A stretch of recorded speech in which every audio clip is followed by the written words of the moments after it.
kasih. Assalamualaikum warahmatullahi wabarakatuh. Salam sejahtera, selamat malam, and very good evening. Yang berbahagia, Datuk Speaker Dewan Undangan Negeri Perak, Datuk Muhammad Zahir Abdul Khalid. Yang berbahagia, Datuk Dr. Ranis, Ketua Setiausaha Kementerian. Yang berbahagia, Tan Sri Alimuddin, Pro-Chancellor. Yang berbahagia, Profesor Emerita Dr. Razia Omar, as an acting chairman of Board of Directors. Vice Chancellor, Professor Dr. Man Amin, Vice Chancellors of Public Universities, and my dear brothers and sisters.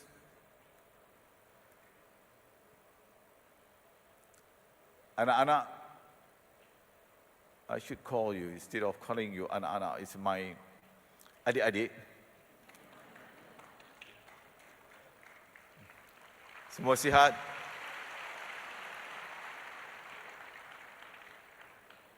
Allow me to say a few words in Malay before delivering my speech in English.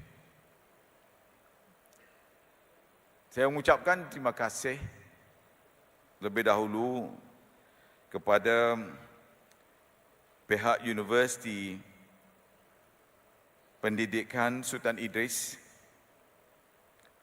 yang mengambil inisiatif yang sangat baik ini, hasil daripada percambahan fikiran antara saya dan pihak Naib Chancellor Universiti bagi mengangkat Universiti Pendidikan Sultan Idris ini menjadi sebuah universiti ternama. Ini disebabkan oleh universiti ini mempunyai sejarahnya tersendiri dalam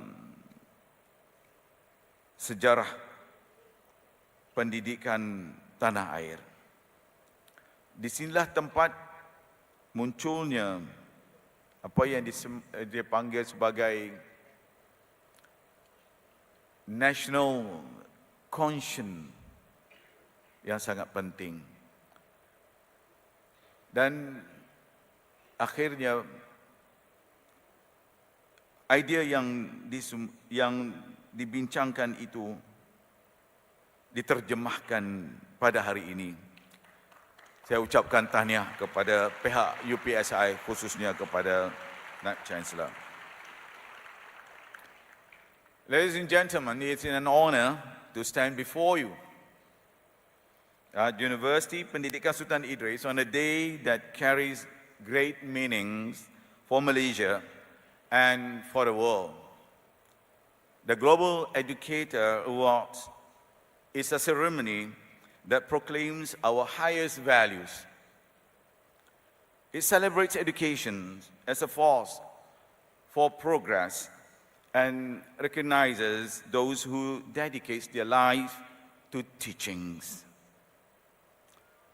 UPSI has long stood as Malaysia's most distinguished teacher education institutions.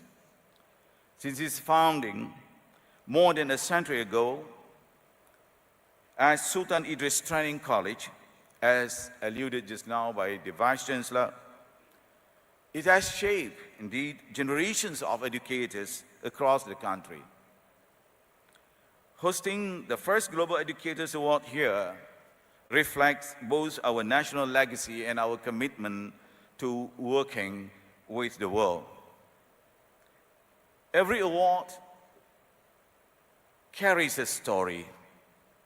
A teacher who rises early to reach a distant classroom, or a student who stays the course because one teacher paid attention. This seems like a regular event, but they leave a mark. They remind us why we are here today and why I'm here standing right in front of you.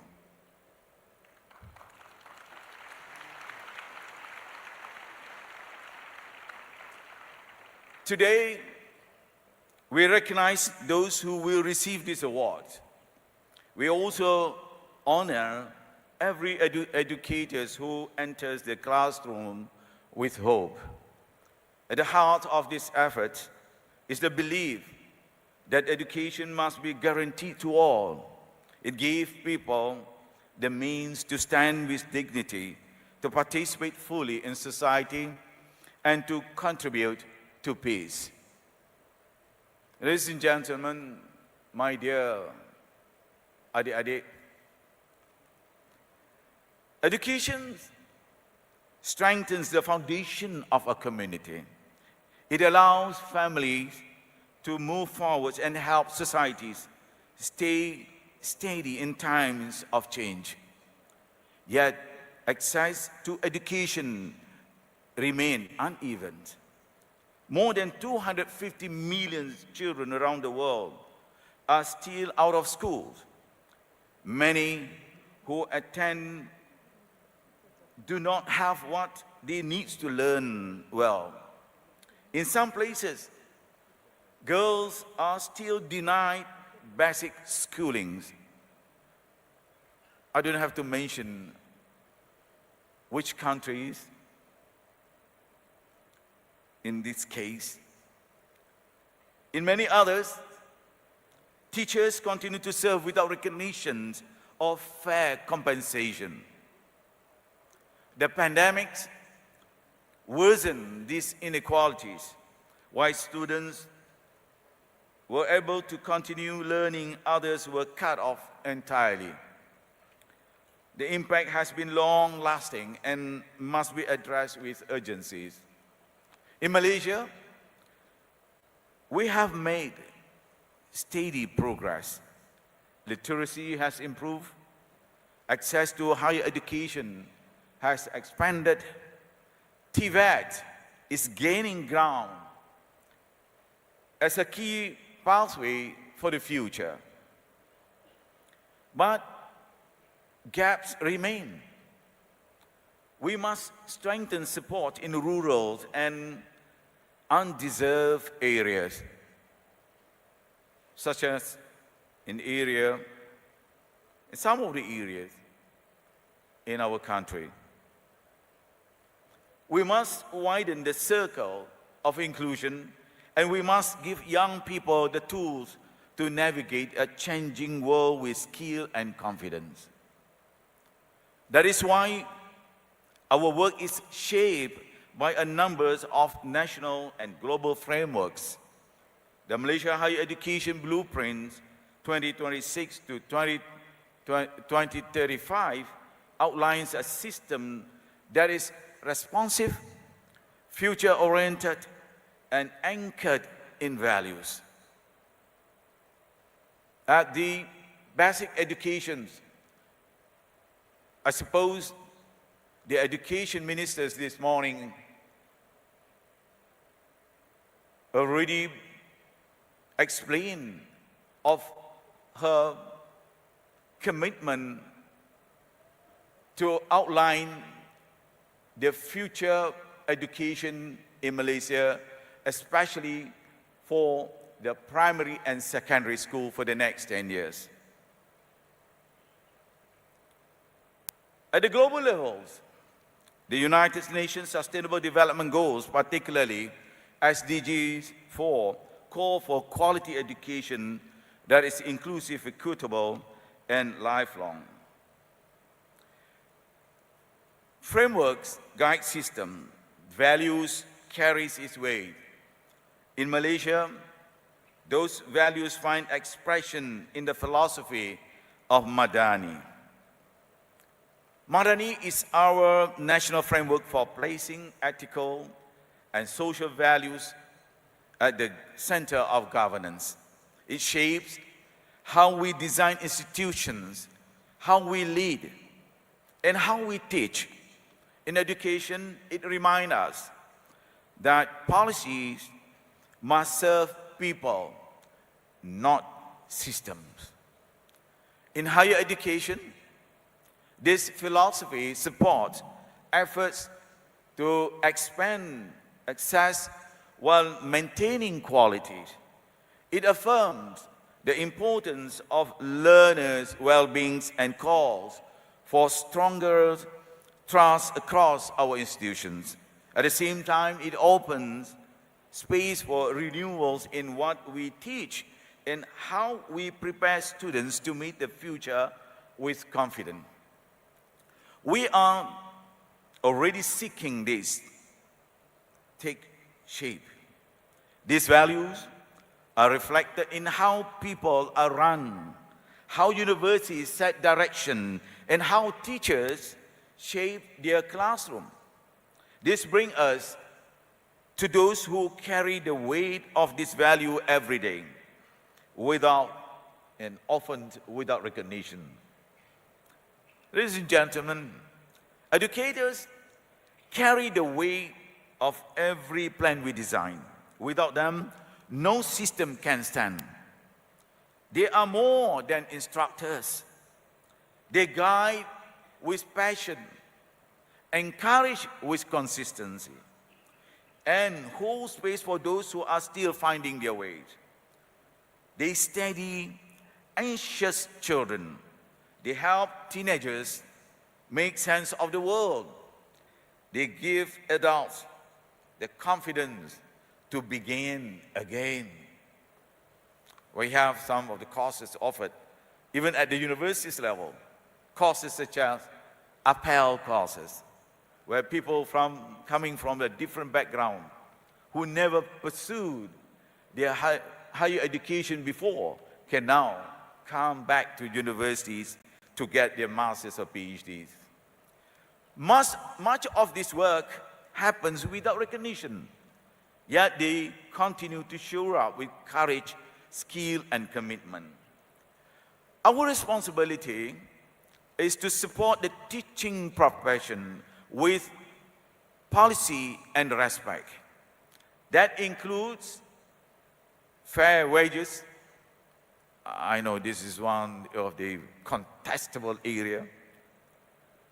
Opportunities to grow, pathways to lead, and the emotional strength that comes from knowing their work matters.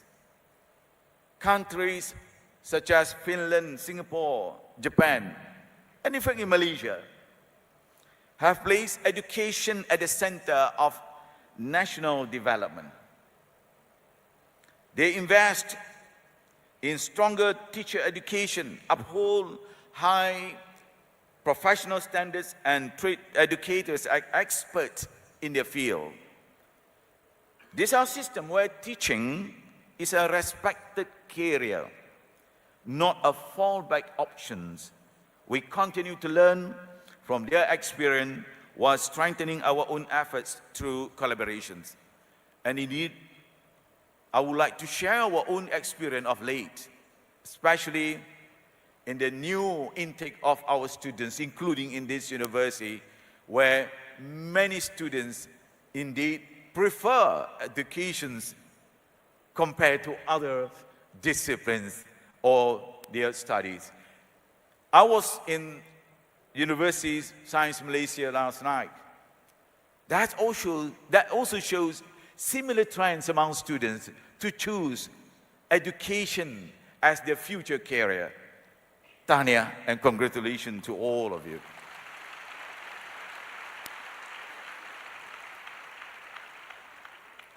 Education advances through cooperations. It depends on coordination across ministries, sectors, and communities. This includes parents who read to the children, companies that offers meaningful internships, and communities that support literacy in real ways. These contributions strengthen the system. At the regional level, we are working through ASEAN, UNESCO, and other international partners to share knowledge and improve outcomes. Collaboration must be consistent across sectors and across borders. The task of teaching has never been simple, but in today's digital world, it is even more complex, more demanding, and more urgent than ever. We live in an age where information travels faster than wisdom, where knowledge is at our fingertips, but attention is fleeting, and where screens sometimes replace human connection. Jonathan Haidt, in his recent work, The Anxious Generation, captures this reality with stark clarity. He argues that the rise of the phone-based childhood has reshaped how young people grow, learn, and relate to others. Childhood, once filled with play, exploration, and face-to-face interactions, is increasingly replaced by hours spent online. This shift, Professor Haidt, or some people pronounce it Haidt, once has contributed to rising anxieties, loneliness, and fragility among our children. I would recommend to all of you, educators, to read this work. Although probably some scholars argue on his findings,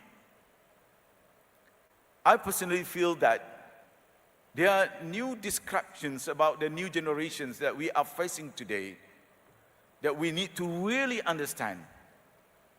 And the parents' attitudes towards their children as well. And there is a new term coined by Professor Jonathan Haidt, what he called safetyism. Safety. Because when parents growing, they are concerned about the safety of the children, they begin to give more and more gadgets to the children to stay at home. That slowly creates the crisis of socializations among their children. And as a result, we are beginning to have new problems in tackling our new generations today. Teachers today, therefore, face challenges as well that no generation of educators has confronted before. Digital distraction to compete with classroom attention, misinformation and toxic online content that can undermine values, inequality of access, where some children thrive in connected classrooms while others are left behind, the emotional burden as students struggle with mental health, identity, and resilience in a hyper-connected but often isolating world. These are not small obstacles, they are profound challenges. And yet, our teachers continue to rise day after day with courage and hope. Despite these trials, teachers remain the guardians of possibilities. They do not merely transmit information, they cultivate wisdom. They help students not only to read books, but to read life. They teach children not only to solve problems, but to ask questions with courage and empathy. Most Importantly, teachers remind us of a truth that no digital platform can replace. You can have your LLM, the best generative AI today, but still you cannot replace the education, the role of our teachers, and at its core, a human relationship.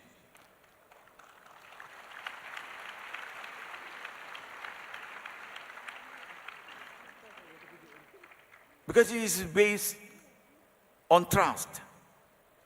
And the role of teachers will continue to prevail even for the next 100 years. Every time a teacher comforts a child who feels left behind, every time they spark a light in a student's eyes, every time they insist on the dignity and potential of every learner, they are planting seeds of hope that no digital revolution can uproot. Ladies and gentlemen, as this work continues, we stay focused on where Malaysia can contribute and grow. That also applies to your own respective countries. These awards mark a step forward in that direction. Malaysia, through UPSI and through this award, is contributing to the global narrative of education. This is humble efforts from our side to bring all the committed educators together. This effort affirms teaching as the profession that shape every others. It opens space for collaborations, strengthen professional ties, and keep our classroom connected to the world. As we leave this hall, we know what must be done. We must support what works, act on evidence, and protect those who are most at risk. We must recognize that what strengthens societies and uphold the values that brought us here. Above all, we must honor the trust that young people place in us. To every recipient, finalists, and participants, thank you. Your work strengthens the system we are building. Support